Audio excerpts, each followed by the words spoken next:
ये है Zoya cartoon network.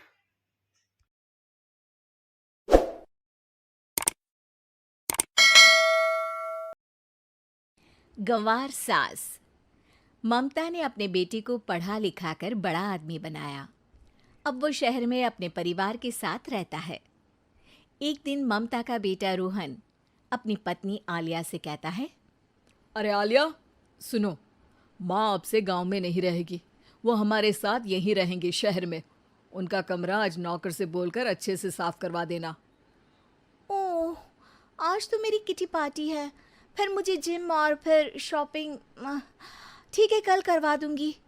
अ, अच्छा, लेकिन माँ के सामने ये कपड़े नहीं चलेंगे। हाँ, तुम्हें साड़ी या सूट पहनना होगा। अरे बिल्कुल भी नहीं। मेरे मम्मी पापा ने इतना पैसा लगाकर शादी इसलिए नहीं की थी कि मैं अपनी मर्जी के कपड़े पहन ओढ़ भी ना सकूं। अ- अरे चलो, गुस्सा मत हो, लेकिन कुछ दिन तो माँ की खुशी के लिए कर सकती हो ना। लेकिन आलिया मानती नहीं। माँ आती है सिंपल सी साड़ी, झोला और चप्पल पहनकर। अरे रोहन, मैं इनके साथ कैसे रहूंगी? मेरी फ्रेंड्स क्या कहेंगी? ये तो पूरी गंवार लग रही है। आलिया, माँ गांव में रहती थी इसलिए ऐसी हैं। तुम आज ही माँ के साथ जाकर उनकी पसंद की शॉपिंग करवा देना। इनके साथ घर के अंदर रहना मुश्किल है, बाहर तो मैं कभी भी ना जाऊं। रोहन को आलिया पर गुस्सा आ जाता है। माँ, ओ माँ।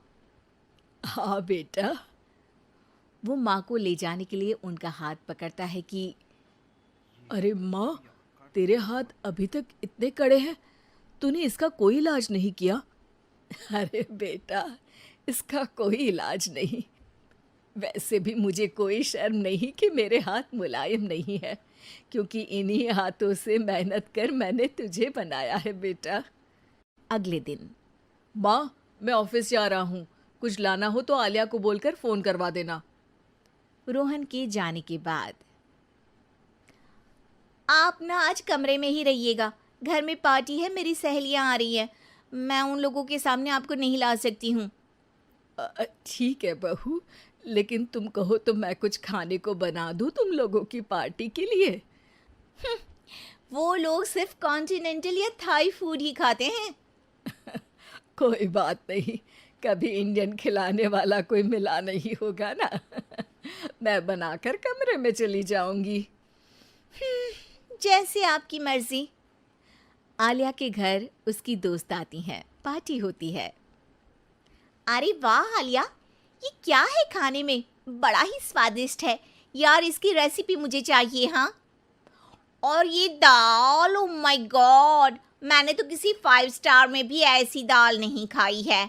यार तू कुक को यहाँ बुलाना। अब आलिया घबरा जाती है। हाँ हाँ हाँ हाँ, क्यों नहीं। माँ जी जरा बाहर आइए।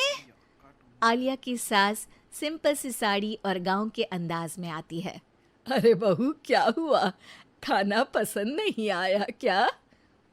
बहू? अरे ये गांव से दिखने वाली औरत तुम्हें बहू क्यों बोल रही है? कौन है ये? अब वो हमारी नई नौकरानी है। सास बहू की बात सुनकर बहुत दुखी हो जाती है। वो सर झुकाकर जा ही रही होती है कि एक सहेली बोल पड़ती है। अरे कहाँ जा रही हैं माँ जी? वो उठकर उनके पैर छूती है। जीती रहो बेटा। क्या है ना, आपकी शक्ल बिल्कुल मेरी माँ जैसी है।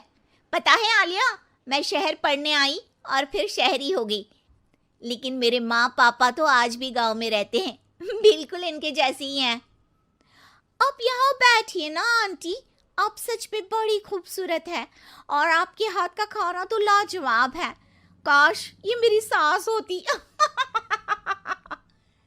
सभी सहेलियां सास को घेर कर बैठ जाती हैं और उनसे खाने की रेसिपी पूछ रही होती है कि तभी घर की बेल बजती है और रोहन आता है।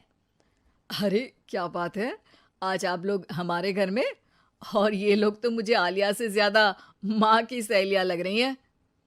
क्या ये आपकी माँ है? लेकिन आलिया ने तो कहा कि ये उनकी नौकरानी है और इन्होंने भी नहीं बताया। वो नहीं बताएंगी, क्योंकि उनके लिए बच्चों की इज्जत और उनकी खुशी सबसे पहले है। मुझे माफ कर दो। मुझे इन्हें तुम लोगों से मिलवाने में शर्म आ रही थी कि तुम लोग क्या कहती। अरे अब तो हमें शर्म आ रही है कि तुम हम लोगों की सहेली हो। हाँ, जो माँ जैसी सास को नौकरानी बोले वो हमारी सहेली नहीं हो सकती। ये बोलकर सभी वहां से जाने लगती है कि सास बोलती है, आलिया की तरफ से मैं तुम लोगों से माफ़ी मांगती हूँ। उसने जो कहा उसके लिए मैं उसे माफ़ करती हूँ। अब तुम लोग भी उसे माफ़ कर दो, क्योंकि अगर तुम लोगों ने उससे दोस्ती तोड़ी तो फिर मेरे हाथ का खाना कैसे खाओगी? नहीं नहीं आंटी, जरूर आएंगे, लेकिन अब आलिया की नहीं बल्कि आपकी सहेली बनकर।